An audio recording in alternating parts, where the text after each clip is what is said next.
Hello. कैसे हैं भैया आप लोग? चलिए, तो हम आप लोग को पता है कि हम लोगों ने क्वाड्रेटिक के वर्ड प्रॉब्लम्स जो हैं अभी सॉल्व नहीं किए थे। तो अब यहाँ पर हम लोग क्या करेंगे, क्वाड्रेटिक के वर्ड प्रॉब्लम्स को ही सॉल्व करेंगे। और क्वाड्रेटिक इक्वेशन के वीडियोस जिन बच्चों ने नहीं देखा है, मैं उनसे रिक्वेस्ट करूंगा कि पहले वो वीडियो ज़रूर देख लीजिएगा, ताकि आपको ये समझ में आ जाए बेटा कि क्वाड्रेटिक इक्वेशंस के क्वेश्चंस को सॉल्व कैसे करते हैं। और अगर कोई इश्यूज़ होगा आपका, तो आप उसको पूछ भी सकते हो। ठीक है। तो अगर हम लोग स्टार्ट करें भैया यहाँ पे सॉल्विंग करना, तो देखिए बहुत सिंपल सी चीज़ें होती हैं। क्वेश्चन जैसे एक छोटा सा आपके सामने दिया गया है, the sum of two numbers is 15 and the sum of their reciprocals is 3/10। Please पिछला वीडियो जरूर ध्यान दीजिएगा, ताकि आपको सॉल्विंग करना समझ में आ जाए कि क्वाड्रेटिक इक्वेशंस को सॉल्व कैसे करते हैं। मैंने दो तरीके वहाँ पर बताए थे। ठीक है। अब यहाँ पर बेटा जब आप क्वेश्चंस को पढ़ोगे, तो सबसे पहला काम होगा आपका कि क्या की इन्फॉर्मेशन दी गई उनको नोट करिए। स्टेप वाइज मैं आपको सिखाऊंगा कि कैसे लिखना होता है। बोला गया है कि दो नंबर्स का सम 15 है, तो आप क्या करोगे, आप नंबर्स सपोज करोगे। आप कहोगे कि लेट, यहीं से स्टार्ट करना है आपको। लेट द नंबर्स भी, अगर भैया एक नंबर मैंने x मान लिया, तो दूसरा नंबर क्या हो जाएगा? दूसरा नंबर क्या हो जाएगा? 15 - x। क्यों हो जाएगा? क्योंकि भाई एक बात बताओ, अगर दो नंबर्स मैंने मान लो, चलो x+y मान लिया, उसका दोनों का सम 15 आना है, तो मुझे बताओ y कितना हुआ? 15 - x ही तो हुआ, राइट। तो वही चीज़ हम लोगों ने यहाँ पर डायरेक्ट लिख लिया हुआ है। क्यों? क्योंकि हम क्वाड्रेटिक इक्वेशन पढ़ रहे हैं, हमें एक वेरिएबल में बनाना पड़ेगा, और तभी कंडीशंस पे हम सॉल्व कर पाएंगे। क्लियर बात? और अगर कभी कभी होता है कि दोनों ही तरीके से सॉल्व कर लेते हो आप, उसे लीनियर से भी क्वाड्रेटिक से भी, लेकिन यहाँ तो करना क्वाड्रेटिक से है ना आपको। ठीक। तो क्या करेंगे अब हम लोग, बोला गया सम ऑफ देयर रेसिप्रोकल से 3/10। इनके रेसिप्रोकल का सम क्या हो जाएगा? 1/x हो गया, और दूसरा 1/15 - x हो गया। और दिया गया है इनके रेसिप्रोकल का सम, वो 3/10 आ रहा है। बताइए कोई दिक्कत? यहाँ तक तो चीज़ें ठीक हैं, आप सॉल्विंग करना शुरू कीजिए। आप जब जब ऐसे टाइप के फ्रैक्शन मिलें आपको, a/b प्लस c/d या माइनस c/d, तो एक तरीका सिंपली बेटा सॉल्व करिएगा। a से d को मल्टीप्लाई कर लीजिए, ad, b से c को मल्टीप्लाई कर लीजिए, bc अपॉन में b और d कर लीजिए, bd। क्रॉस मल्टीप्लिकेशन वाले एडिशन और सब्ट्रैक्शन का तरीका आप फॉलो करेंगे तो आपके लिए एडिशन आसान होगी। कैसे? ध्यान दीजिए, इधर मैं मल्टीप्लाई करूंगा तो 15 - x, इधर x आ जाएगा,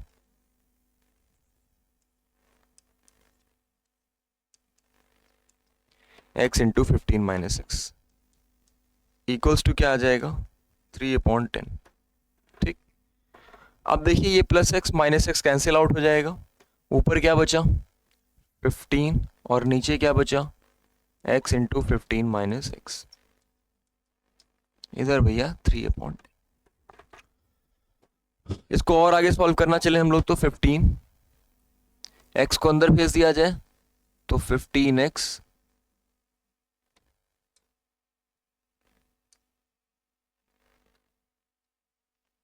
माइनस एक्स का स्क्वायर इक्वल्स टू 3/10। अब इक्वल्स टू में है तो क्या कर लेंगे, क्रॉस मल्टीप्लीकेशन। 10 को उधर भेज देंगे तो 150 हो गया, इक्वल्स टू 3 इंटू 15 तो मतलब 45। ये इधर आएगा ना, एक्स स्क्वायर नहीं होगा, केवल एक्स होगा, -3x²। सारे टर्म उठा के उधर भेज दें, क्योंकि जो हम लोग का जनरल फॉर्म होता है क्वाड्रेटिक इक्वेशन का, ax² plus bx plus c, उसमें x² को जनरली हम लोग पॉजिटिव रखते हैं। तो इधर उठा के भेज देंगे बेटा, तो क्या बन जाएगा? 3x² -45x, और 150 उधर ही है तो वो प्लस में ही चलेगा। ठीक है, इक्वल्स टू 0। कुछ कॉमन मिल रहा है? बिल्कुल 3 कॉमन मिल रहा है, निकाल दीजिए, छोटा हो जाएगा इक्वेशन।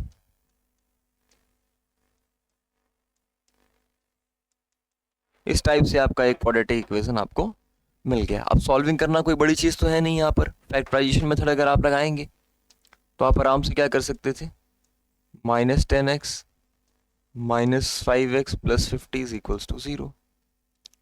ये फैक्टराइजेशन मेथड कैसे लगाएंगे वो कल मैंने सिखा रखा है आपको। x इंटू x -10 -5 इंटू ये भी बोला था कि दोनों ब्रैकेट में सेम नंबर्स होने चाहिए, ठीक। तो x माइनस 5 भैया एक ब्रैकेट में, x माइनस 10 जो है वो एक ब्रैकेट में, इक्वल्स टू 0। तो x की दो वैल्यूज आपको मिलेंगी, एक वैल्यू 5 मिल जाएगी, एक वैल्यू आपको 10 मिल जाएगी। x की एक वैल्यू 5 मिलेगी, एक वैल्यू 10 मिल जाएगी, ठीक है। यानी अब आप क्या बोल सकते हैं कि जो दो नंबर्स रहे होंगे, जो दो नंबर्स रहे होंगे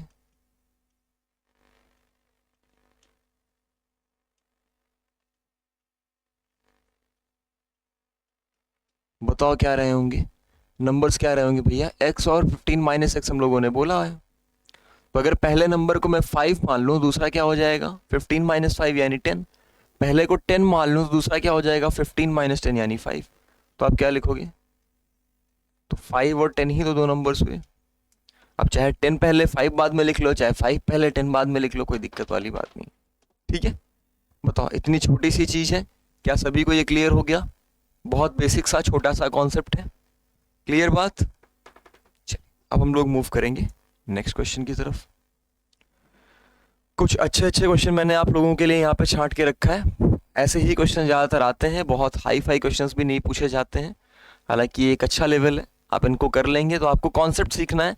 अब देखिए वर्ड प्रॉब्लम में कोई फिक्स नहीं है कि यही वाला क्वेश्चन पूछेगा, अलग अलग बेस बन सकता है। ज़्यादातर तो जो पिछले कुछ सालों में आप देखोगे तो एक एज वाले क्वेश्चन का पैटर्न बहुत ज़्यादा रहा है। बट ऐसा ज़रूरी नहीं होता बेटा कि कोई एक ही फिक्स पैटर्न है उसी पर क्वेश्चन पूछा जाए। ज़्यादा चांसेस आप बता सकते हो कि सर एज वाले का है, रुपीज़ वाले का है, बट बाकी फिक्स नहीं होता, ठीक है। तो मैं आपको कॉन्सेप्ट सिखा रहा हूँ, आप उस पर फोकस करिएगा, कोई भी टाइप क्वेश्चन आए आप कर लेंगे। A piece of cloth costs rupees 200 if the piece was 5 meter longer and each meter of cloth cost rupees 2 rupees less। तो भैया कॉस्ट ऑफ पीस, देखिए क्वेश्चन में क्या बोला गया है कि एक कोई कपड़े का पीस, मतलब टुकड़ा है, कपड़ा है मान लेते हैं, एक कोई कपड़ा है जिसका कॉस्ट है 200 रुपीज़, 200 रुपये का है। कह रहे हैं अगर वो कपड़ा 5 मीटर लॉन्गर रहा होता, अगर वो 5 मीटर और लॉन्ग रहा होता तो हर एक मीटर का कॉस्ट जो है, each metre of cloth cost rupees 2 less, per metre जो कॉस्ट हमारा होता वो 2 रुपये कम हो जाता। चलिए समझते हैं जरा, क्या हमें ये पता है कितना मीटर क्लॉथ है? नहीं, तो हम लोग मानेंगे let the cloth be x metre. क्या करें, क्लॉथ को एक्स मीटर हम लोगों ने मान लिया। तो अब आप मुझे बताइए 200 रुपये का टोटल कॉस्ट पड़ रहा था, तो यहीं लिख लेते हैं। सो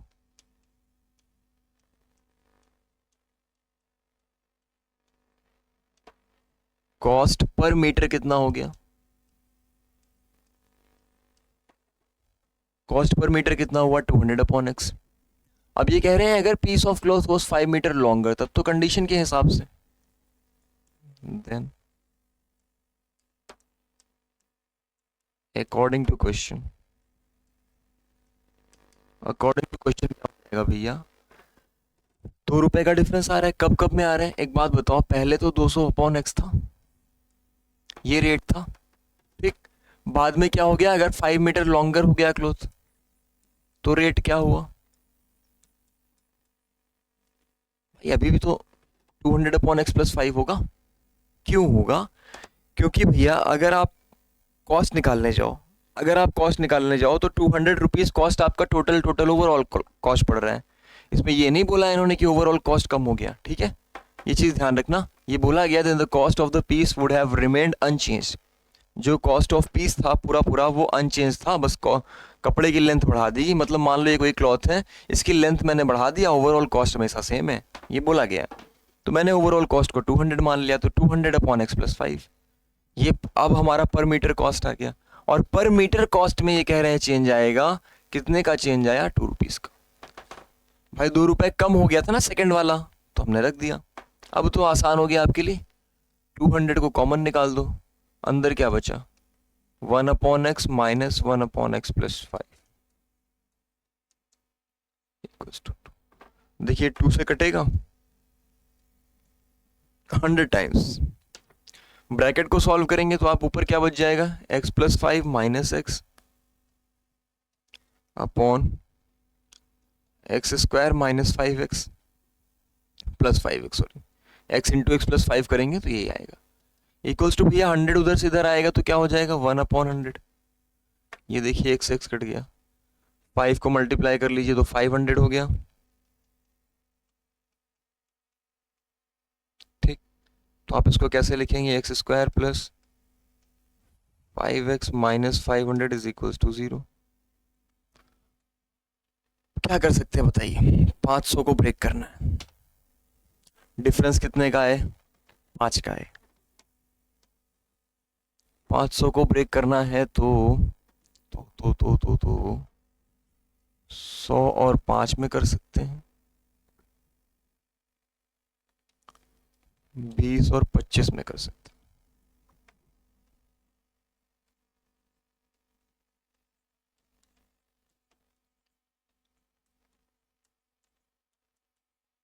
देखिए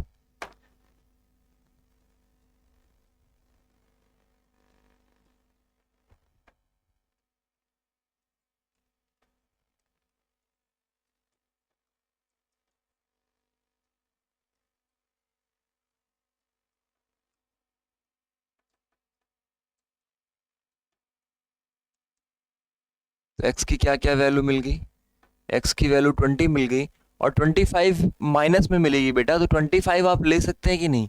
आपने क्या माना था, क्लॉथ भी x मीटर, क्या आप ये बोलेंगे कि क्लॉथ हमारा -25 मीटर है, ऐसा तो नहीं होता ना। तो आपको क्या लेना पड़ेगा कि sir x is equals to 20। ठीक, कितना, 20 मीटर। ठीक है, बाकी वर्ड प्रॉब्लम्स को अगर आपको कंफ्यूजन है, क्रॉस चेक करना होता है, तो आपका जो आंसर आए इसको उठा के सेंटेंस फॉर्म में रख लीजिए, कंडीशंस को सेटिस्फाई कर लीजिए। अगर सॉल्व हो रहा है, सेटिस्फाइड हो रहा है, तो आपका सही है। क्लियर बात, आगे बढ़ा जाए। एक स्क्रीनशॉट ले सकते हैं आप। Next next next next next, ये रहा एज वाला क्वेश्चन। ये बड़ा एग्जामिनर को पसंद होता है, अक्सर पूछा जाता है। एज वाले क्वेश्चंस थोड़ा सा कई बच्चों को बहुत तकलीफ भी देते हैं। ठीक है, एजेस से बहुत पुराने टाइम से क्या दिया गया है, 7 years ago Varun age was 5 times the square of Swati's age. ठीक है, हम थोड़ा सा इसको x और y में मान के चलते हैं, बाद में कन्वर्जन करेंगे। ठीक, लेट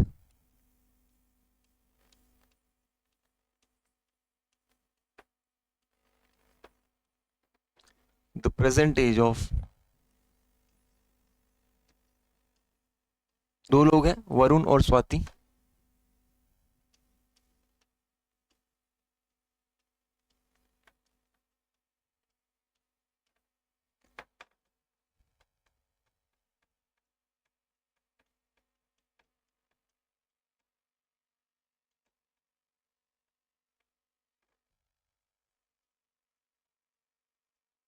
हम लोगों ने क्या माना कि वरुण की एज x ईयर्स होगी आज की प्रेजेंट डेट में, और स्वाति की एज y ईयर्स होगी आज के प्रेजेंट डेट में, प्रेजेंट कंडीशंस में। ठीक है बेटा, कोई कंफ्यूजन तो नहीं, क्लियर इतनी बात। चलिए, अब क्या है, अगर ये कंडीशन थी तो आपसे बोला गया कि वरुण की एज 5 टाइम्स रही है स्क्वायर ऑफ स्वातिज एज 7 साल पहले। कंडीशन जरूर मेंशन कर दीजिएगा।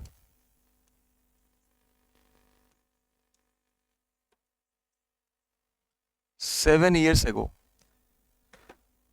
रिलेशन देखिएगा, वरुण से age was 5 times the square of Swati's age, तो 7 साल बाद वरुण की एज क्या रही होगी, x-7, और 7 साल पहले स्वाति की एज क्या रहेगी, ध्यान रखिएगा दोनों की एज में साथ साथ माइनस करना पड़ता है, तो पहले दोनों में माइनस कर दीजिए, ये दोनों की 7 ईयर्स पहले की एज आ गई। फिर कंडीशन को सेटिस्फाई किया करिए, इन्होंने बोला है 5 times the square of Swati's age, 5 times square of Swati's age, यहां से एक रिलेशन आपको मिला। इसको जल्दी से आप बेटा सॉल्व कर लेंगे तो क्या मिल जाएगा, x-7 इज इक्वल्स टू 5, पहले ब्रैकेट ओपन करिएगा, यानी पहले होल स्क्वायर का फॉर्मूला लगा लीजिएगा, वाई स्क्वायर प्लस 49, और क्या आ जाएगा माइनस में 14x 14y। ठीक है, यही आएगा। अब क्या करेंगे, इनको मल्टीप्लाई कर दीजिए,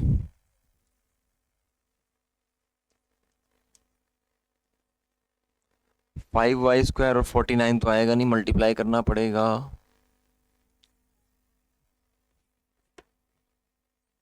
245 माइनस 70y। ठीक, अब हमारा इक्वेशन यहीं तक मिला हुआ है, हमारे पास कोई और बहुत ज़्यादा चीज़ें दिख नहीं रही हैं। हमें क्या करना पड़ेगा भैया, यहाँ पे रख के छोड़ना पड़ेगा, और ज़्यादा कुछ नहीं कर सकते। या तो x की वैल्यू निकाल लीजिए, दूसरे वाले इक्वेशन में पुट करने के काम आएगी।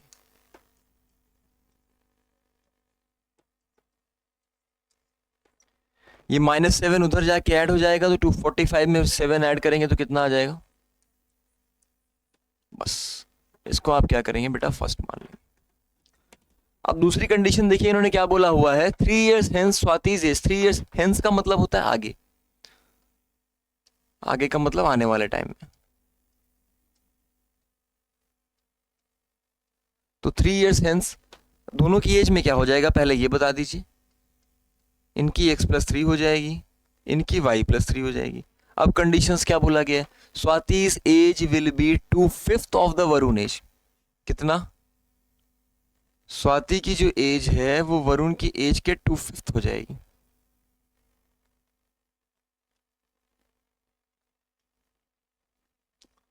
वरुण की एज का 2/5 अगर आप देखेंगे तो वो किसकी एज होगी, स्वाति की एज।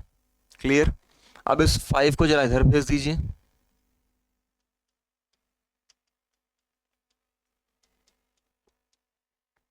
ये मिला, कोई कंफ्यूजन, कोई दिक्कत नहीं। अब आप मुझे बताओ कि 2x इज इक्वल्स टू क्या मिल गया भाई, वो सब कुछ उधर भेज दिया। 5y 15 माइनस 6 कितना हुआ, 9 प्लस में। कोई दिक्कत, अगर मैं x की वैल्यू उठा के पहले वाले से रख दूं, इसमें x की वैल्यू पहले वाले से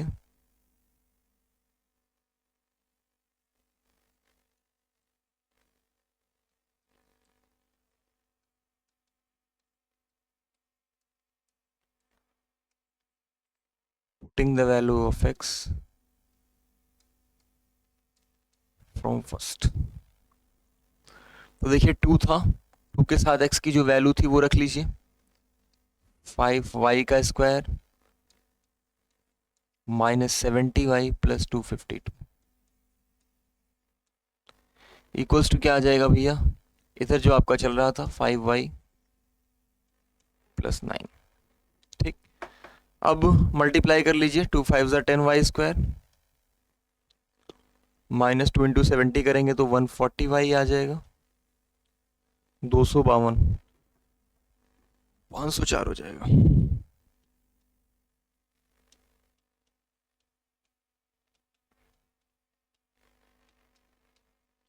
ठीक, सारे टर्म्स एक साइड शिफ्टिंग कर लेंगे। मान लो 5y इधर आया तो माइनस में 145y हो जाएगा टोटल इससे ऐड होके। 9 इधर आएगा तो 495 बना लेगा, क्या बना लेगा, प्लस में ही रहेगा 495। क्या कुछ कॉमन निकलता दिख रहा है, 5 दिख रहा होगा आपको, तो ये इक्वेशन बन जाएगा 2y² minus 29y plus 99 equals to 0। ठीक है, अब देखिए क्वाड्रेटिक इक्वेशन बन गया है। अब इसको जनरल आपको सॉल्व करना है, कोई और ज़्यादा अब दिमाग लगाने की ज़रूरत नहीं है। भैया 99 इंटू 2 कितना होता है, 198। आपको ऐसे नंबर खोजने हैं जिनको मल्टीप्लाई करें तो 198 आ जाए। ठीक, मुझे लगता है 49 को 4 बार अगर आप कर देंगे,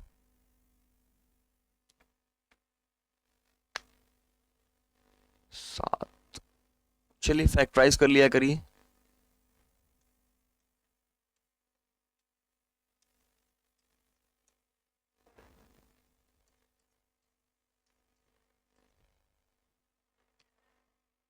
बाईस और 9 33 और 6 ब्रेक तो नहीं होता दिख रहा है। 18 और 11 हो जाएगा, तो आप इसको क्या लिख सकते थे, 2y² minus 18y minus 11y plus 99 is equals to 0।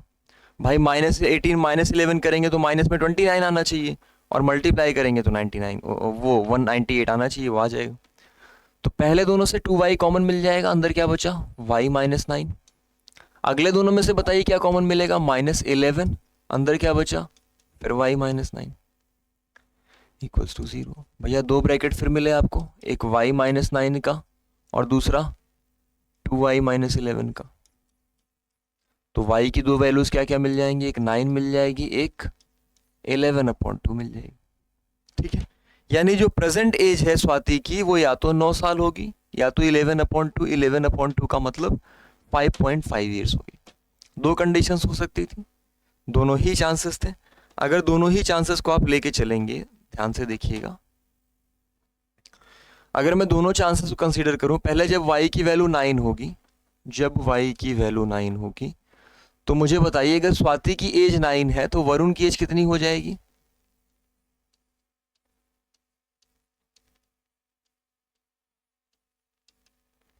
Varun की एज, भाई सबसे बेस्ट रिलेशन तो यहां से मिल जाएगा। 9 - 7 कितना हुआ, 2, 2 का स्क्वायर 4, 4 इंटू 5 20, 20 तो x -7 20 के बराबर।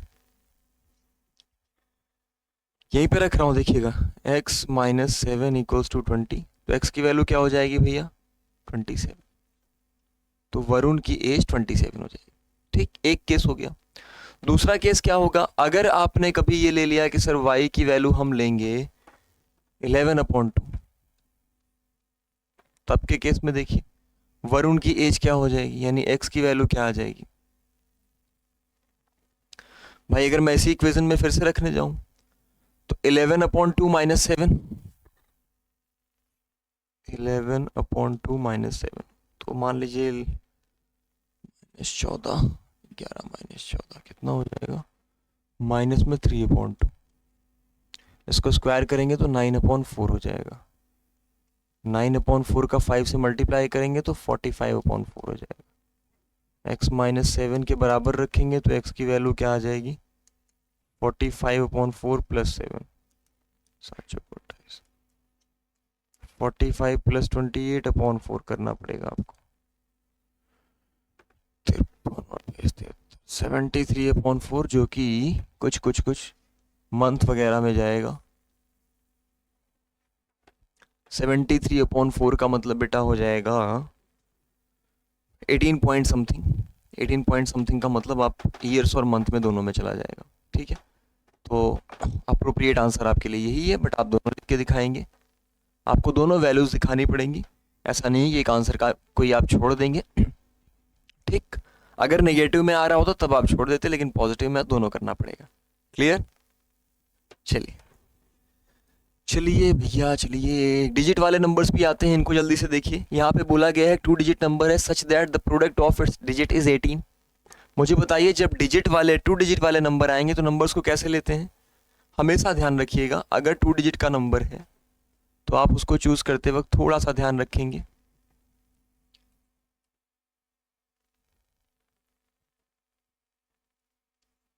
लेट द नंबर बी, बेटा नंबर जो लेते हो आप,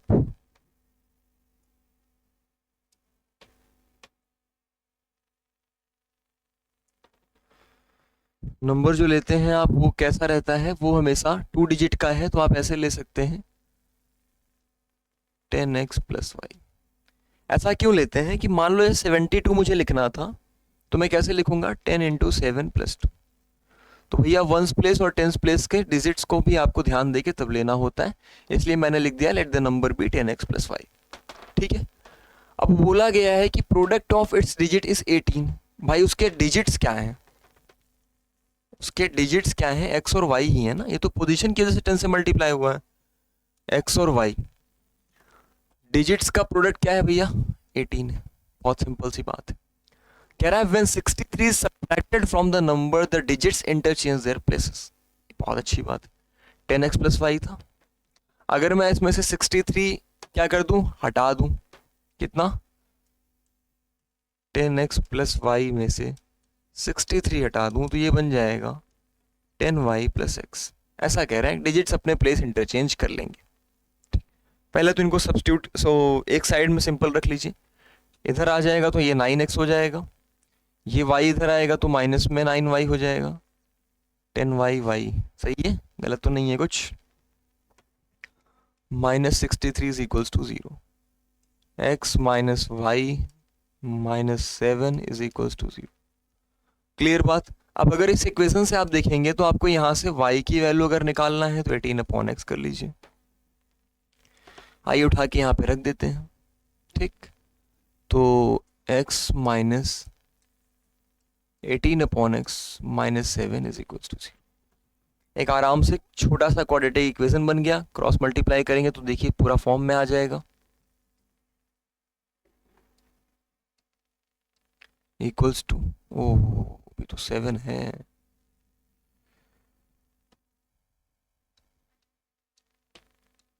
आप ले लीजिए, क्योंकि मैंने पूरे का एलसीएम ले लिया तो आराम से मुझे ये चीज मिल गई।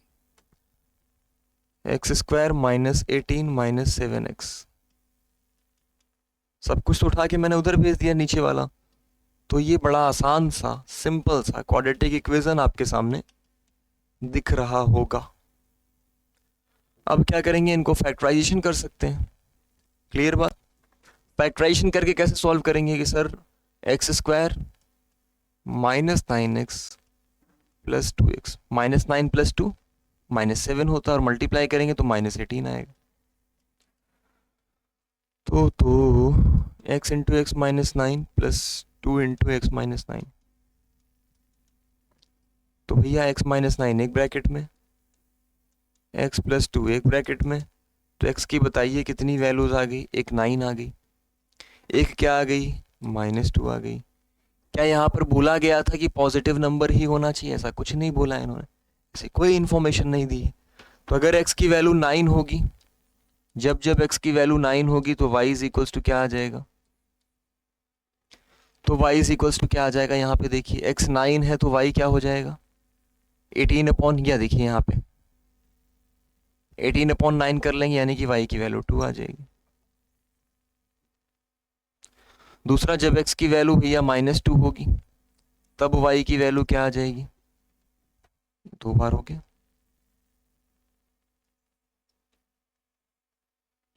जब x की वैल्यू क्या होगी, -2 होगी, तो y की वैल्यू -9 आ जाएगी। तो ये आपके आंसर्स हुए। आपको x और y की दो दो वैल्यूज मिल जाएंगी, आप क्रॉस चेकिंग करना चाहें कर सकते हैं। भाई 92 में से 63 हटा दो, क्या आ जाएगा, 29। सिंपल सी बात है। क्लियर, इजी है, समझ में आ रहे हैं क्वेश्चंस?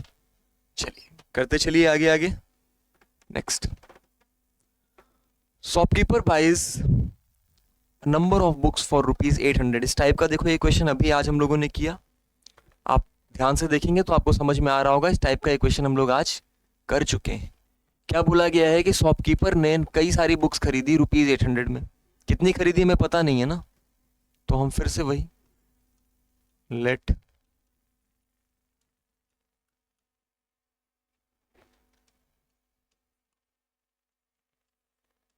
नंबर ऑफ बुक्स को हम लोग मान लेंगे x। तो बताइए अगर 800 में खरीदा है तो प्राइस पर बुक,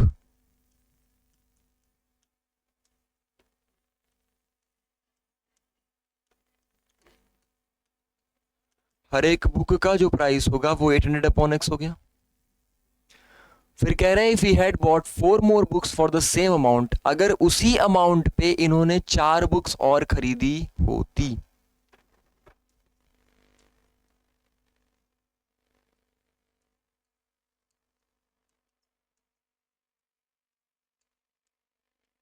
क्वेश्चन के हिसाब से चलें तो कह रहा है कि each would have cost him ₹10 less.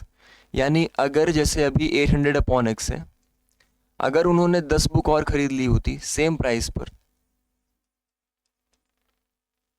10 book, ध्यान से देखिएगा, तो जो कॉस्ट आया होता उनका वो ₹10 कम आया होता। यही चीज बोला गया है क्वेश्चन में।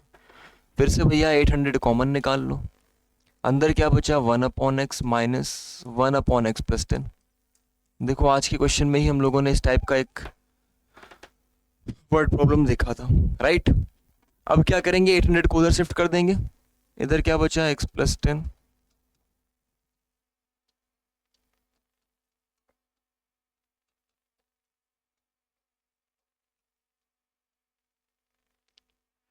तो ये एक्स से एक्स कट गया,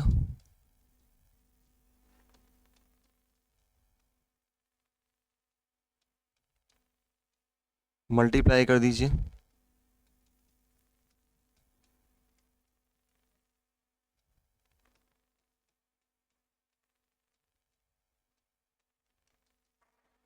अब आपको दो नंबर खोजने हैं जिनको मल्टीप्लाई करो तो क्या आ जाए, 800 आ जाए, और जिनको ऐड करो तो क्या आ जाए, 10 आ जाए। ऐसे दो नंबर्स खोजिए। 800 को फैक्टराइज कर लिया करिए, इतना सोचा मत करिए, ठीक है।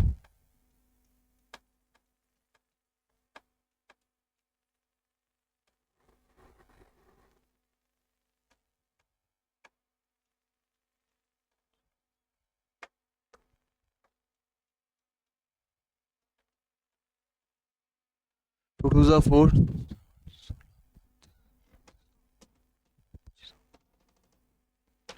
800 आ गया। अब इनमें ग्रुपिंग बनाना शुरू करिए बेटा, इनमें ग्रुपिंग बनाना शुरू करिए।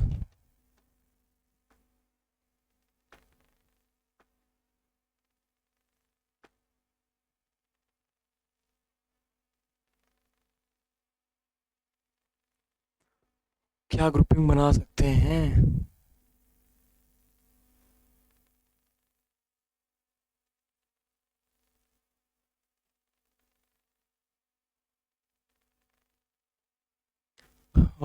अगर हम लोग क्वाड्रेटिक फॉर्मूला भी देख सकते हैं, बहुत बड़ी चीज़ तो है नहीं यहाँ पे। 900 हो जाएगा माइनस बी, 10 30 10 40, 40 20, 20 के साथ तो ग्रुपिंग बन रही, बट बहुत लंबी बन जाएगी। अगर हम लोग क्वाड्रेटिक फॉर्मूले पे ही इस चीज़ को रख लेते तो बताओ, -10 प्लस और माइनस बी स्क्वायर का मतलब 100, और ए सी का मतलब 3200 और 133। कुछ गड़बड़ हो रहा है, कुछ गड़बड़ हो रहा है, ये एग्जैक्ट वे में बनेगा नहीं, कुछ गड़बड़ हो रहा है इसमें, कहीं पर मिस हो रही हैं चीज़ें। जल्दी से एक बार क्रॉस चेक करेंगे आप लोग साथ में। कह रहा है कि अगर, ओ हो, if he had bought 4 more books, so sorry,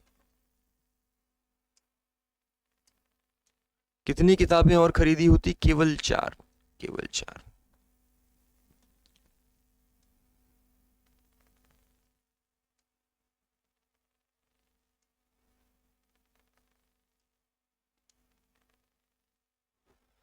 आइए सही करते हैं इसको।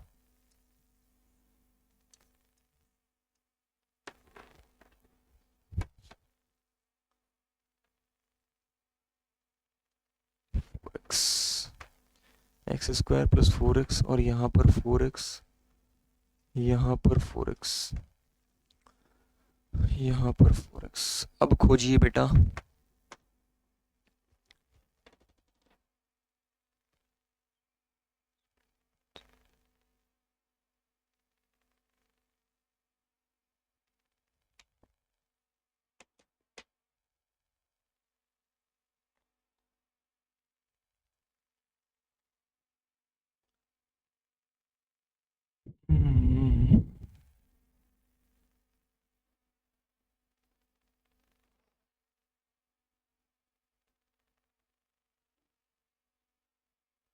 ग्रुपिंग नहीं बन पा रही। 10 less, how many books did he by? अगर मैं बी स्क्वायर के हिसाब से भी लगाता तो 16 हो जाता, प्लस और माइनस, नहीं बी स्क्वायर माइनस 4ac होता है ना, 3200 हो जाता, 3216,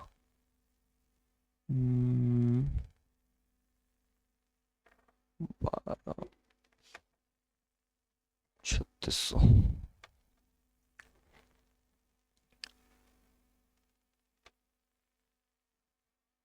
30 25, तो अगर मैं 56 का देखो,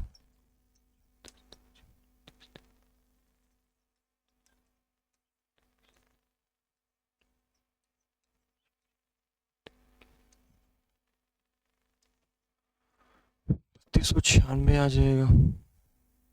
अभी भी कुछ एरर आ रही है इसमें।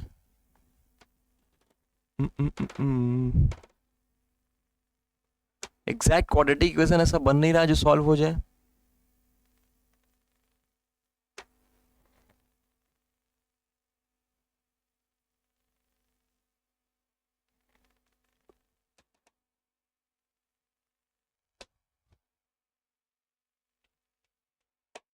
एक बार क्वेश्चन को मैं क्रॉस चेक कर लेता हूँ, हो सकता है क्वेश्चन में कुछ टाइपिंग इशू हो, बाकी तो चीज़ें सही हैं। लेट मी चेक वंस भाई, जल्दी जल्दी जल्दी जल्दी जल्दी।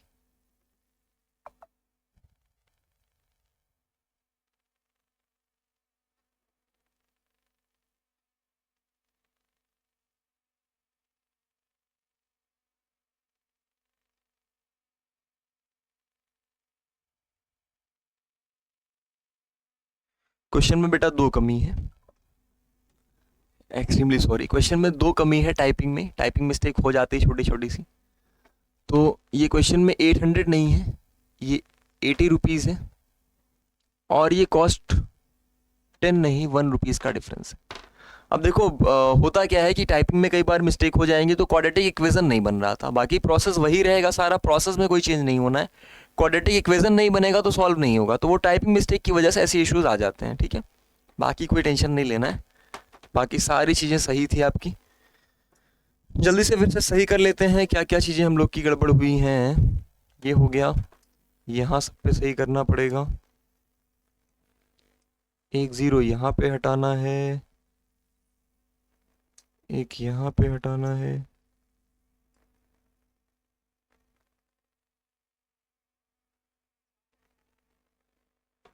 और कहाँ कहाँ हटाना है, एक यहाँ पे हटाना है, 8 बचेगा,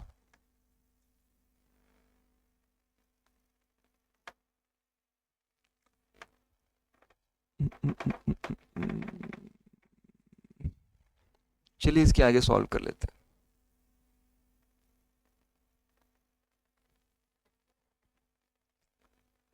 यहाँ तक तो कंडीशन अब ठीक है, अभी ठीक है। तो हमें क्या करना है कि भैया 80 को उठा के उधर भेज देंगे, तो ये बन गया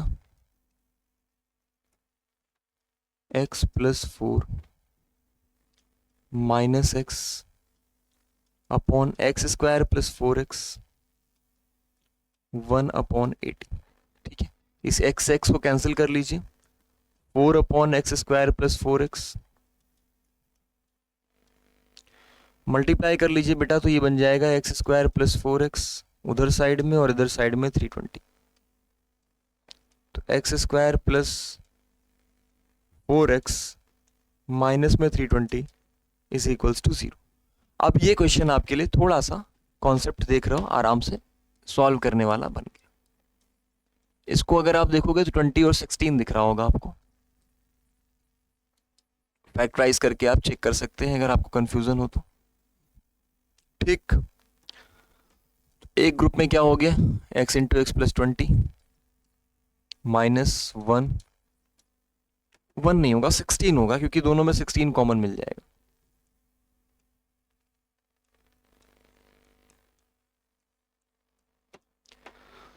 तो दो ग्रुपिंग क्या बन गई, एक सर्व x + 20 बन गई और एक बन गई x - 16 की इक्वल्स टू 0।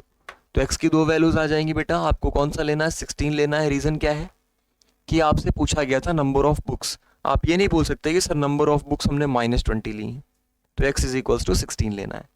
क्लियर हुई बात, क्या किसी को कोई कंफ्यूजन, कोई दिक्कत, कोई प्रॉब्लम यहाँ तक में? सभी बच्चे को ये कॉन्सेप्ट क्लियर हुआ कि सर ऐसे क्वेश्चंस में क्या करते हैं, कैसे लेके सॉल्व किया जाता है, कोई बड़ा इशू तो नहीं है ऐसी चीज़ों का? क्लियर बात। चलिए, तो आज की क्लास को हम लोग यहीं तक रखेंगे। अब देखिए, ऐसे वर्ड प्रॉब्लम है, कोई ज़्यादा मुश्किल काम नहीं था, हम लोगों ने कई सारे टाइप के क्वेश्चन देखे, हर क्वेश्चन को हम लोगों ने डिटेल में सॉल्व किया विथ फुल स्टेप, कैसे एग्जाम में आपको करना है। प्लीज़ इस चीज़ का ध्यान रखिएगा, इससे शॉर्ट में स्टेप्स मत करिएगा, आपके स्टेप मार्किंग में नंबर कटेंगे, ठीक है। स्पीड जरूर ध्यान रखिए, वर्ड को समझिए, पहले क्वेश्चंस को थोड़ा समझने पे टाइम दे दीजिए, तो आपके लिए करना आसान होगा। क्लियर बात। थोड़े क्वेश्चन आपके जाके प्रैक्टिस जरूर करने पड़ेंगे इस कॉन्सेप्ट पर, क्योंकि केवल देखने से नहीं आएगा, मैं बार बार बोलता हूँ। जाइए घर पे जाके सॉल्व करिए। बाकी और कोई दिक्कत है तो आप जरूर कमेंट सेक्शन में भेजिए, आपका जो भी फीडबैक होता है प्लीज़ बेटा वो हम तक जरूर पहुँचाया करिए। बाकी एज़ यूजुअल अगर आपको अच्छा लगे तो जरूर लाइक शेयर करिए अपने दोस्तों के बीच में। Thank you so much, have a nice day. मिलते हैं अगली क्लास में एक नए चैप्टर, एक नए कॉन्सेप्ट के साथ।